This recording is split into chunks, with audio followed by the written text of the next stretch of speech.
Nandito pala ako ngayon sa bukid namin. Bali magtatanim kami ng labanos kaso nasira yung tractor na gagamitin namin. Ngayon umuwi yung asawa ko para kumuha ng ng pang-ayos. Kasama niya yung anak ko. So habang wala yung asawa ko, ipapakita pala ako sa inyo. Ipapakita ko sa inyo yung irrigation siya.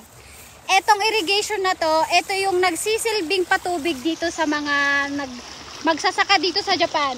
Lahat ng mga magsasaka dito, ito yung nagsisilbing patubig nila. So ito nga guys, ito yung irrigation. Bali grabe, sobrang linis. Napakalinis ng irrigation guys. Ito yung irrigation, ito yung tubig na galing sa ilog. Tapos ginawang irrigation. Tapos ngayon, itong irrigation na to, ito yung nagsisilbing patubig ng mga magsasaka dito sa Japan. Napakalinis ng tubig guys. Ipapakita ko sa inyo yung tubig, napakalinis. So ito guys, tignan nyo. Alam nyo ba guys, itong irrigation ay binabayaran din ng mga magsasaka taon-taon. Bali, ang sabi ng father-in-law ko, itong irrigation na to na nakatapat sa kanya, kasi ang bayad niya dito ay nasa yung sengguray, or sabihin mo nang kung sa peso ay nasa about 2,000, sabihin mo nang ganyan, 2,000 pesos sa isang taon yon. Ayan, so kasi kailangan nila to dahil may bukid nga yung mga biyanan ko, kaya kailangan din ng tubig. Ano nga ba napupunta yung tubig doon sa bukid?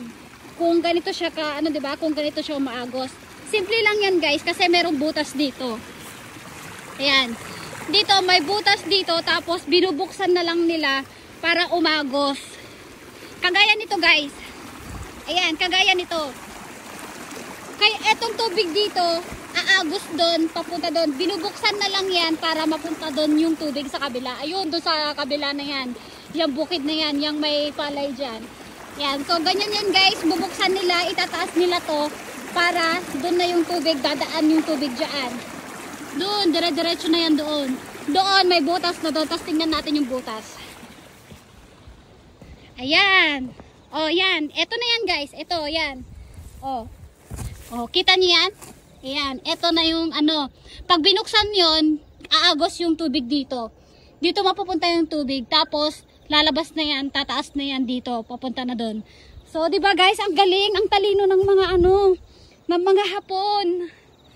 Ang talino nila, sobra. Grabe guys, di ba? Ang galing. Napakatalino nila. Bali, hindi na siya kagaya ng guys, yung kagaya sa atin sa Pilipinas na nagpapatubig pa, na kailangan pa ng mga gasolina, ganyan. Dito wala, libre na yung tubig guys.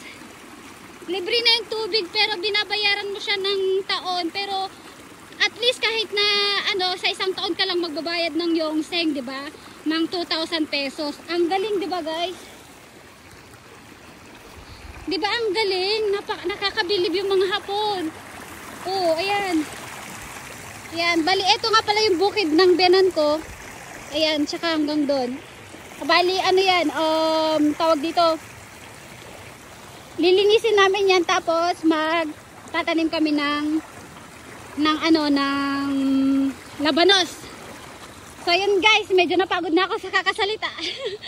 So ayan, habang hinihintay ko yung asawa ko tsaka yung anak ko, hanggang dito na lang guys. Thank you for watching. Kung nagustuhan nyo tong video na to, pwede nyong i-like, i-share, and i-follow. Thank you guys. Bye!